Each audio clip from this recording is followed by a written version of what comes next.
ವಚನ, ಭೂಮಿಗೆ ಬಂದ ವಚನ, ವಚನ ಸತ್ಯ ವಚನ, ಭೂಮಿಗೆ ಬಂದ ವಚನ. ಆದಿಯಲ್ಲಿ ಇದ್ದ ವಚನ, ನಮ್ಮ ನೋಡ ಬಂದ ವಚನ, ವಚನ ಸತ್ಯ ವಚನ, ಭೂಮಿಗೆ ಬಂದ ವಚನ.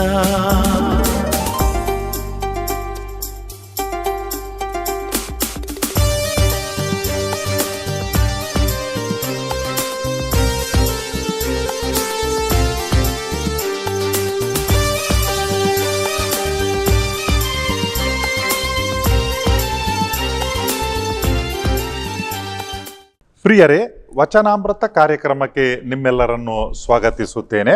ದೇವರ ವಾಕ್ಯವನ್ನು ಆಲಿಸುತ್ತಾ ಈ ದಿನದ ಧ್ಯಾನವನ್ನು ನಾವು ಆರಂಭ ಮಾಡೋಣ. ಸಂಖ್ಯಾಕಾಂಡ ಪುಸ್ತಕದಿಂದ ವಾಚನ, ಅಧ್ಯಾಯ 11, ವಾಕ್ಯ 4ರಿಂದ 6 ತನಕ. ಇಸ್ರಾಯೇಲರೊಡನೆ ಪ್ರಯಾಣ ಮಾಡುತ್ತಿದ್ದ ಅನ್ಯ ಜನರು ಮಾಂಸಕ್ಕಾಗಿ ಹಂಬಲಿಸಿದರು. ಇಸ್ರಾಯೇಲರು ಕೂಡ ಕಣ್ಣೀರಿಡುತ್ತಾ, ಅಯ್ಯೋ, ನಮಗೆ ಮಾಂಸ ಕೊಡುವವರಾರು? ಈಜಿಪ್ಟ್ ದೇಶದಲ್ಲಿ ನಾವು ಬಿಟ್ಟಿಯಾಗಿ ತಿನ್ನುತ್ತಿದ್ದ ಮೀನು, ಸೌತೆಕಾಯಿ, ಕರ್ಬೂಜ, ಉಳ್ಳಿಗಡ್ಡೆ, ನೀರುಳ್ಳಿ, ಬೆಳ್ಳುಳ್ಳಿ ಇವೆಲ್ಲ ನೆನಪಿಗೆ ಬರುತ್ತವೆ. ಇಲ್ಲಿಯಾದರೂ ನಮ್ಮ ಜೀವ ಬತ್ತಿ ಹೋಯಿತು. ಈ ಮನ್ನವನ್ನು ಬಿಟ್ಟರೆ ನಮಗೆ ಇನ್ನೊಂದು ಗತಿ ಇಲ್ಲ ಎಂದು ನಿಷ್ಠುರವಾಗಿ ಮಾತನಾಡಿಕೊಳ್ಳುತ್ತಿದ್ದರು. ದೇವರ ವಾಕ್ಯವಿದು, ದೇವರಿಗೆ ಕೃತಜ್ಞತೆ ಸಲ್ಲಲಿ. ಪ್ರಿಯರೇ, ನಾವು ತಪಸ್ಸು ಕಾಲದಲ್ಲಿ ಇದ್ದೇವೆ. ಪ್ರತಿ ವರ್ಷ ಈ 40 ದಿವಸಗಳ ತಪಸ್ಸು ಕಾಲವನ್ನು ನಾವು ಅನುಸರಿಸುತ್ತಿದ್ದೇವೆ. ಇಸ್ರಾಯೇಲರು 40 ವರ್ಷ ಮರುಭೂಮಿಯಲ್ಲಿ ಅಲೆದಾಡಿದಂತಹ ಆ ಒಂದು ದಿವಸಗಳನ್ನು, ಅವರ ಜೀವನವನ್ನು ನೆನೆಯುತ್ತೇವೆ. ಅದೇ ಪ್ರಕಾರ ಯೇಸು ಸ್ವಾಮಿ ನಮಗೋಸ್ಕರ 40 ದಿವಸ ಉಪವಾಸ ಮಾಡಿದ್ದು, ತಪಸ್ಸು ಮಾಡಿದ್ದನ್ನು ಈ ಸಂದರ್ಭದಲ್ಲಿ ನಾವು ನೆನೆಯುತ್ತೇವೆ. ಈ ತಪಸ್ಸು ಕಾಲ ನಮಗೆ ಯಾಕೆ ಬೇಕು? ಈ ತಪಸ್ಸು ಕಾಲದಲ್ಲಿ ನಾವು ಕಷ್ಟಗಳನ್ನು ಅನುಭವಿಸುತ್ತೇವೆ. ಒಂದು ರೀತಿಯಲ್ಲಿ ಬರಿದಾದ ಜೀವನ. ಈಗ ತಾನೇ ನಾವು ಆಲಿಸಿಕೊಂಡಂತಹ ದೇವರ ವಾಕ್ಯದಲ್ಲಿ ಯಾವ ರೀತಿ ಇಸ್ರಾಯೇಲರು ಅವರು ದೇವರ ವಿರುದ್ಧ ಮತ್ತು ಮೋಶೆಯ ವಿರುದ್ಧ ಗೊಣಗಿದರು ಎಂಬುದನ್ನು ನಾವು ನೋಡುತ್ತೇವೆ. ಒಂದು ರೀತಿಯಲ್ಲಿ ಕಹಿ ಮಾತುಗಳನ್ನು ಅವರು ಮಾತನಾಡತೊಡಗಿದರು. ಅವರು ಮರುಭೂಮಿಯಲ್ಲಿರುವಾಗ ಗತಕಾಲದ ಜೀವನವನ್ನು ನೆನಪಿಸಿದರು. ಅವರು ಗುಲಾಮತನದ ಜೀವನದಲ್ಲಿದ್ದರು. ಆದರೂ ಕೂಡ ಅಲ್ಲಿ ಅವರಿಗೆ ಮೀನು ಮಾಂಸ ಸಿಗುತ್ತಿತ್ತು, ಹಾಗೂ ಇತರ ರೀತಿಯ ಆಹಾರ ಸಿಗುತ್ತಿತ್ತು ಎಂಬುದನ್ನು ಅವರು ಮಾತನಾಡುವುದನ್ನು ನಾವು ಕೇಳುತ್ತೇವೆ. ಆದರೆ ಮರುಭೂಮಿಯಲ್ಲಿ ನಿತ್ಯವೂ ಕೂಡ ಒಂದೇ ರೀತಿಯ ಆಹಾರ, ಮಾನ್ನ ಮತ್ತು ನೀರು, ಇಷ್ಟು ಬಿಟ್ಟರೆ ಬೇರೆಯವನು ಅವರಿಗೆ ಅಲ್ಲಿ ಇರುತ್ತಿರಲಿಲ್ಲ. ಆದ್ದರಿಂದ ಅವರು ಆ ಸಂತೋಷದ ದಿನಗಳನ್ನು ಅವರು ನೆನೆಯತೊಡಗಿದರು. ಆ ಇಸ್ರಾಯೇಲರು ಮರುಭೂಮಿಯಲ್ಲಿ ಏನು ಅನುಭವಿಸಿದರೋ ಅದೇ ಅನುಭವ ನಮಗೆಲ್ಲರಿಗೂ ಕೂಡ ಆಗ್ತದೆ. ಅರ್ಥ ತಿಳಿಯದವರು ಈ ರೀತಿಯಲ್ಲಿ ಮಾತನಾಡುತ್ತಾರೆ. ನಮ್ಮ ಸುತ್ತಮುತ್ತಲೂ ನಮ್ಮ ಮಧ್ಯದಲ್ಲೂ ಕೂಡ ಇದನ್ನು ನಾವು ಕೇಳಬಹುದು, ನೋಡಬಹುದು. ಒಂದು ರೀತಿಯಲ್ಲಿ ಬರಿದಾದ ಜೀವನ. ಈ ತಪಸ್ಸು ಕಾಲದಲ್ಲಿ ಎಂಜಾಯ್ಮೆಂಟ್, ಸೆಲೆಬ್ರೇಷನ್ಸ್ ಇದೆಲ್ಲ ಇರುವುದಿಲ್ಲ.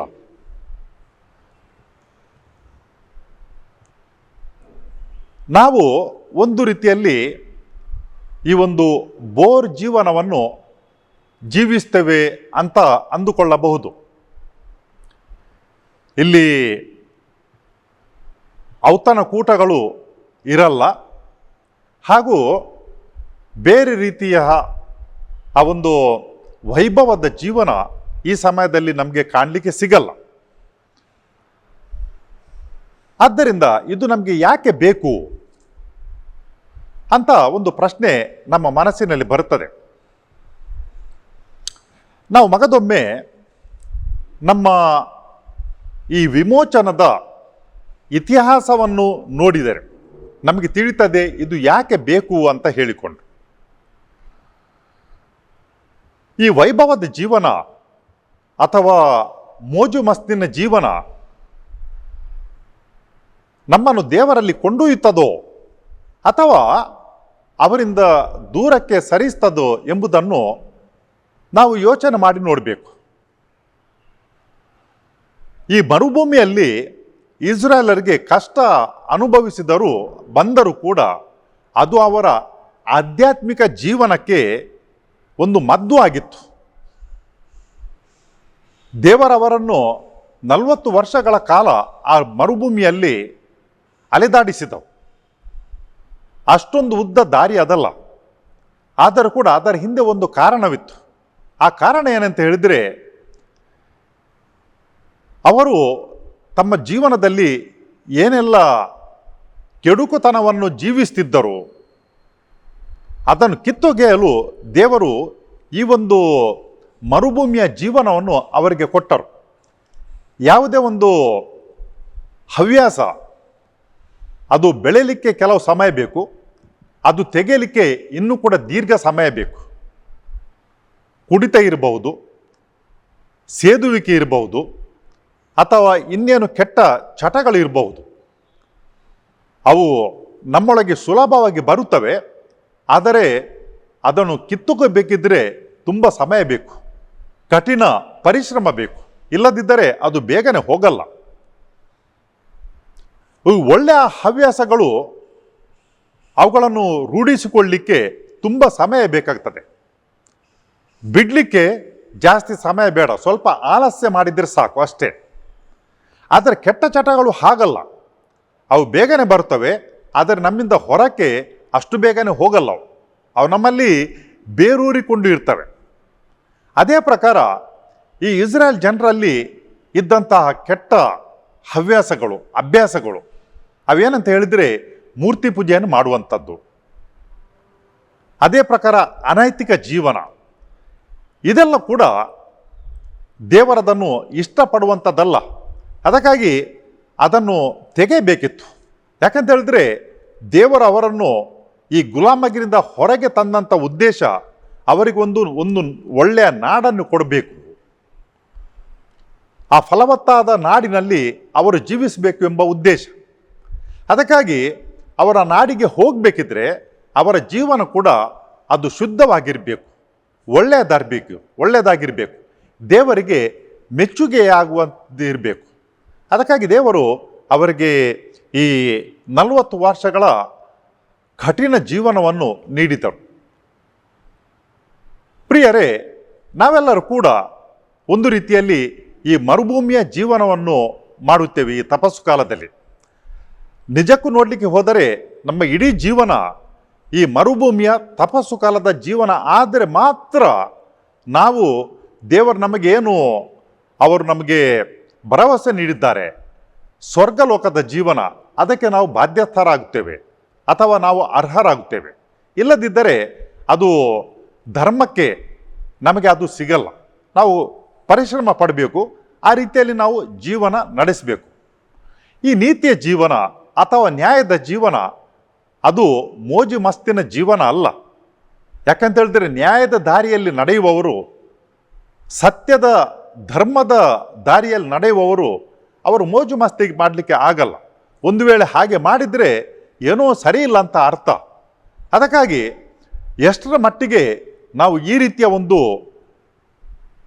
ಧರ್ಮದ ಜೀವನ, ಆಧ್ಯಾತ್ಮಿಕ ಜೀವನವನ್ನು ಮಾಡುತ್ತೇವೆ, ಆಗ ನಾವು ಕೆಡುಕನ್ನು ಕಡಿಮೆ ಮಾಡ್ತೇವೆ, ಒಳಿತನ್ನು ಜಾಸ್ತಿ ಮಾಡ್ತೇವೆ. ಅದರ ಪರಿಣಾಮವಾಗಿ ನಾವು ಸುತ್ತಮುತ್ತಲಿರುವಂಥ ಜನರಿಗೆ ಅನ್ಯಾಯ ಮಾಡುವುದು ಕಡಿಮೆ ಆಗ್ತದೆ, ಅನೀತಿ ಮಾಡುವುದು ಕಡಿಮೆ ಆಗ್ತದೆ. ನಾವು ಪರೋಕ್ಷವಾಗಿ ಅವರಿಗೆ ಜೀವವನ್ನು ನೀಡುತ್ತೇವೆ.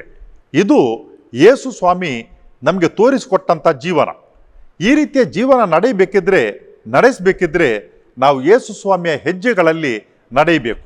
ಅದು ಕಷ್ಟದ ಜೀವನ.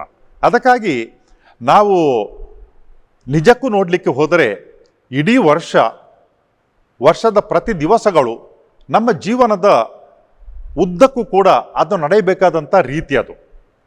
ಅದಕ್ಕಾಗಿ ಪವಿತ್ರ ಧರ್ಮಸಭೆ ಈ ಒಂದು ತಪಸ್ಸು ಕಾಲವನ್ನು ನಮಗೆ ನೀಡುತ್ತದೆ. ಏನು ನಾವು ಈ ತಪಸ್ಸು ಕಾಲದಲ್ಲಿ ಕಲಿಯುತ್ತೇವೆ, ಅದನ್ನು ನಮ್ಮ ಉಳಿದ ದಿನಗಳಲ್ಲಿ ನಾವು ಜೀವಿಸಲಿಕ್ಕೆ, ನಮ್ಮ ಜೀವನದ ಉಳಿದ ಕಾಲದಲ್ಲಿ ಅದನ್ನು ಅನುಸರಿಸಲಿಕ್ಕೆ ನಮಗೆ ಅದು ಕಲಿಸಿಕೊಡ್ತದೆ ಪವಿತ್ರ ಧರ್ಮಸಭೆ. ಅದನ್ನು ನಾವು ಮಾಡಬೇಕು. ನಿಜ, ಈ ತಪಸ್ಸು ಕಾಲದಲ್ಲಿ ನಮಗೆ ಈ ವೈಭವದ ಜೀವನ ಅಥವಾ ಖುಷಿ ಕೊಡುವಂಥ ಜೀವನ, ಖುಷಿ ಕೊಡುವಂಥ ಹೇಳಿದರೆ ಈ ದೇಹಕ್ಕೆ ಖುಷಿ ಕೊಡುವಂಥ ಜೀವನ ಇಲ್ಲಿ ಇರಲ್ಲ ಅಂತ ಹೇಳಿದರೆ ಇದು ನಿರರ್ಥಕ ಜೀವನ ಅಲ್ಲ.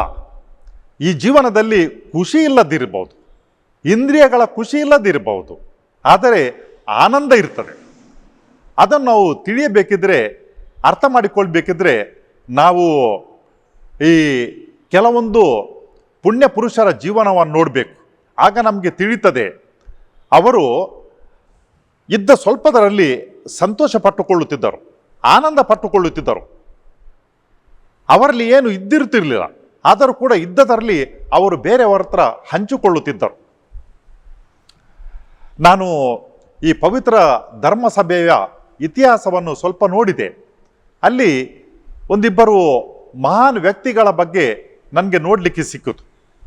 ಒಬ್ಬರು ಈ ಐಗುಪ್ತ ದೇಶದ ಅಂತೋನಿಯವರು, ಅವರನ್ನು ಆಂಟನಿ ದ ಗ್ರೇಟ್ ಅಂತ ಹೇಳ್ತಾರೆ, ಆಂಟನಿ ಶ್ರೇಷ್ಠರು. ಮತ್ತೊಬ್ಬರು ಪೌಲ್ ದ ಗ್ರೇಟ್. ಇಬ್ಬರು ಕೂಡ ಈ ಮರುಭೂಮಿಯ ಜೀವನವನ್ನು ಜೀವಿಸಿದವರು. ಇಬ್ಬರು ಕೂಡ ಜೀವನದಲ್ಲಿ ಒಂದು ಸಮಾನ ರೀತಿಯ ಘಟನೆಗಳನ್ನು ಕಾಣುತ್ತೇವೆ. ಈ ಪೌಲರು ಮರುಭೂಮಿಯಲ್ಲಿ ಜೀವನ ನಡೆಸಿದವರು. ಅವರು ಸುಮಾರು 16 ವರ್ಷಕ್ಕೆ ಪ್ರಾಯಕ್ಕೆ ಬರುವಾಗ ಅವರ ತಂದೆ ತಾಯಿಯನ್ನು ಕಳ್ಕೊಂಡಿದ್ದರು. ಹಾಗೂ ಅವರ ಅಕ್ಕನಿಗೆ ಮದುವೆ ಆಗಿತ್ತು, ಅಪಾರವಾದ ಸಂಪತ್ತು ಅವರಿಗಿತ್ತು.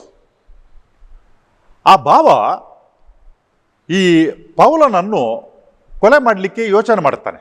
ಯಾಕೆಂತ ಹೇಳಿದ್ರೆ ಆಸ್ತಿ ತನ್ನದಾಗಿಸಿಕೊಳ್ಳಲಿಕ್ಕೆ. ಅಂಥ ಸಂದರ್ಭದಲ್ಲಿ ಈ ವ್ಯಕ್ತಿ ಮನೆ ಮತ್ತು ಇತರ ಸಂಪತ್ತನ್ನು ಬಿಟ್ಟು ದೂರಕ್ಕೆ ಹೋಗ್ತಾನೆ. ತಾನೊಬ್ಬನೇ ತನ್ನ ಜೀವನವನ್ನು ನಡೆಸ್ತಾನೆ. ಅಂಥ ಸಂದರ್ಭದಲ್ಲಿ ಆತನು ತಿನ್ನುವಂಥ ಆಹಾರ ಏನು ಮರುಭೂಮಿಯಲ್ಲಿ ಸಿಗುವಂಥ ಹಣ್ಣುಗಳಿವೆ ಅಥವಾ ಕಾಯಿಗಳಿವೆ ಅಂಥದ್ದನ್ನು ಮತ್ತೆ ನೀರು ಕುಡಿಯುತ್ತಾ ಆತನು ಜೀವಿಸ್ತಿದ್ದನು.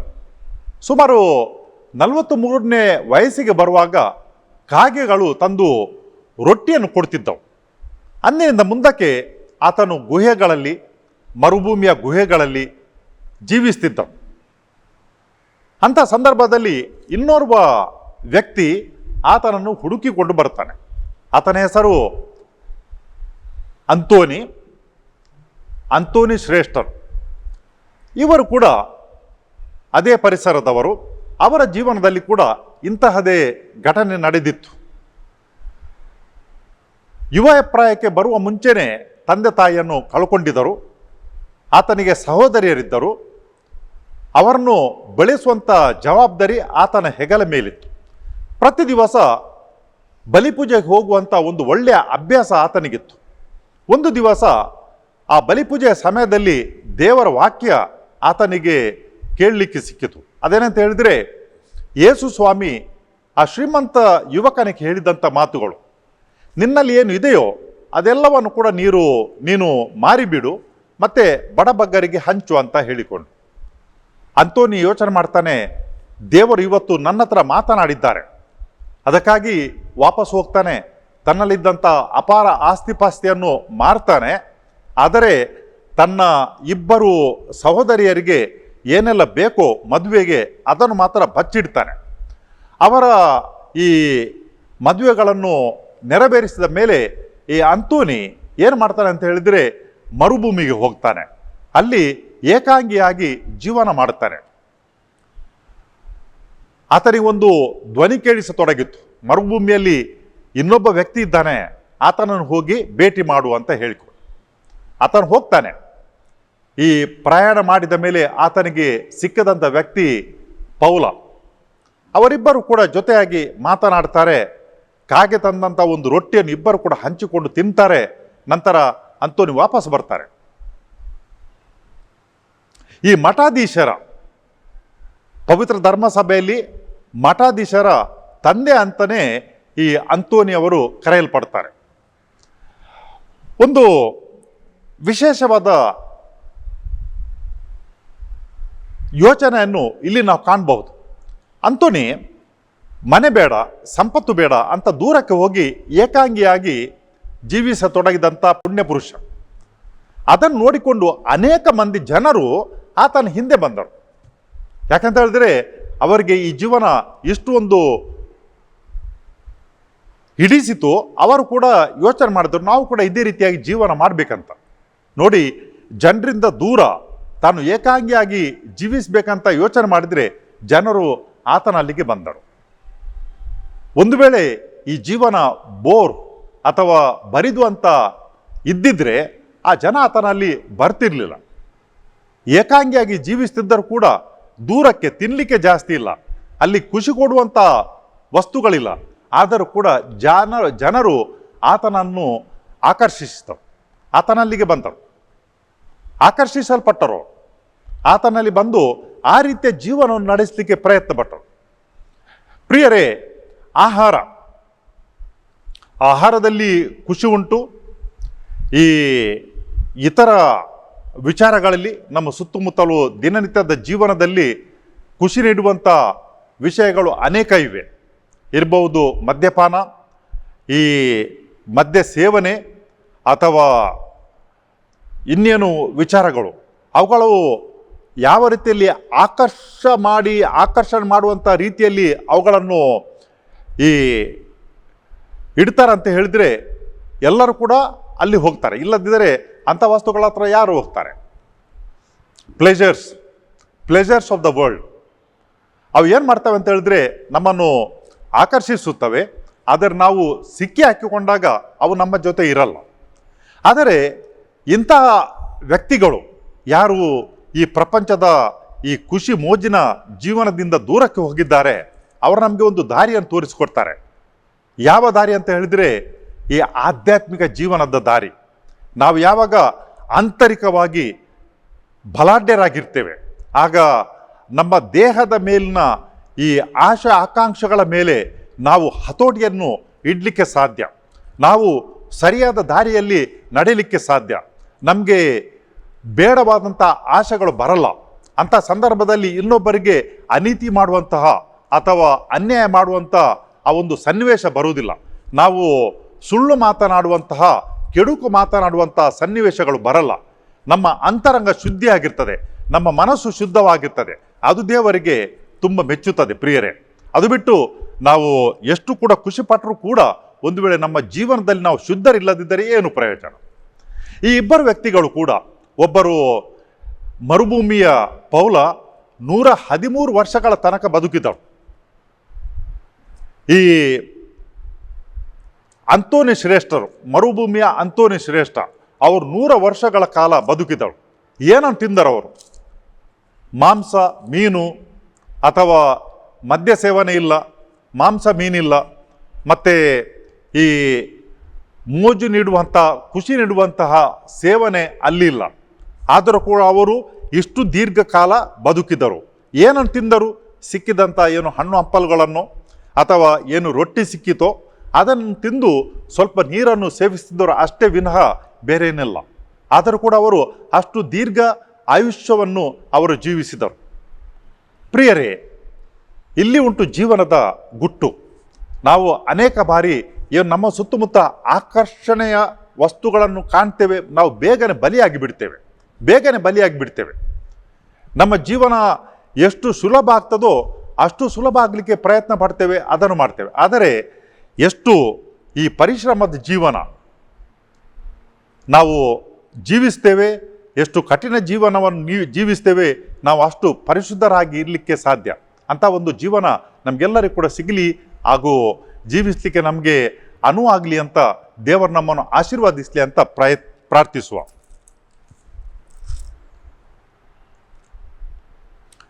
ಕರ್ತರಾದ ದೇವರೇ, ಈ ತಪಸ್ಸು ಕಾಲವನ್ನು ನಮಗೆ ನೀಡಿದ್ದಕ್ಕಾಗಿ ನಿಮ್ಮನ್ನು ನಾವು ಸ್ತುತಿಸುತ್ತೇವೆ, ಹರಸುತ್ತೇವೆ. ಈ ತಪಸ್ಸು ಕಾಲದಲ್ಲಿ ನಮಗೆ ಸ್ವಲ್ಪ ದೇಹಕ್ಕೆ ಕಷ್ಟವಾದರೂ ಕೂಡ ಇದು ನಮ್ಮ ಆಧ್ಯಾತ್ಮಿಕ ಜೀವನಕ್ಕೆ ಒಳಿತು ಎಂಬುದನ್ನು ಅರಿತುಕೊಂಡು ಈ ತಪಸ್ಸು ಕಾಲದಲ್ಲಿ ನಾವು ಜಾಸ್ತಿಯಾಗಿ ಕೆಟ್ಟ ಚಟಗಳಿಂದ ದೂರವಿರಲು ಹಾಗೂ ಒಳ್ಳೆಯ ಕಾರ್ಯಗಳಲ್ಲಿ ತೊಡಗಿಸಿಕೊಳ್ಳಲು ನಮಗೆ ಬೇಕಾದಂಥ ಆಶೀರ್ವಾದ ನೀಡಿರಿ. ಈ ಪ್ರಾರ್ಥನೆ ನಿಮಗೆ ಸಲ್ಲಿಸುತ್ತೇವೆ ನಿಮ್ಮ ಪುತ್ರ ಯೇಸು ಕ್ರಿಸ್ತರ ಮುಖಾಂತರ. ಆಮೇನ್.